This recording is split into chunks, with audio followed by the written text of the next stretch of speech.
ધન્યવાદ. મિત્રો, ખેલ મહાકુંભ એટલે માત્ર ભાગીદારી નહીં, એ છે પ્રેરણા અને પ્રદર્શિત કરેલ પ્રતિભાનો સન્માન કરવાની વેળા. અને આજે આપણે શરૂઆત કરીએ છીએ એ સંસ્થાઓને વધાવીને જેમણે બાળકોમાં રમતની જ્યોત પ્રગટાવી છે. એટલે કે પહેલી 3 શાળાને પુરસ્કૃત કરવા જઈ રહ્યા છીએ. ત્યારે માન્ય મંત્રી શ્રી હર્ષભાઈ સંઘવીના વરદ હસ્તે આ શાળાઓને પુરસ્કાર એનાયત કરવામાં આવશે.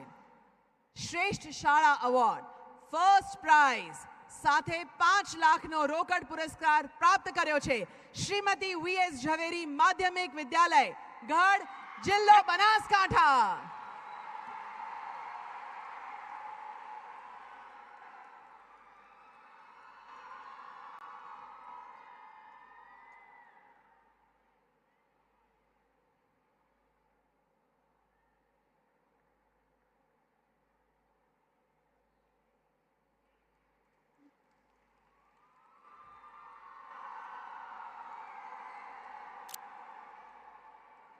ખૂબ ખૂબ અભિનંદન. અને હવે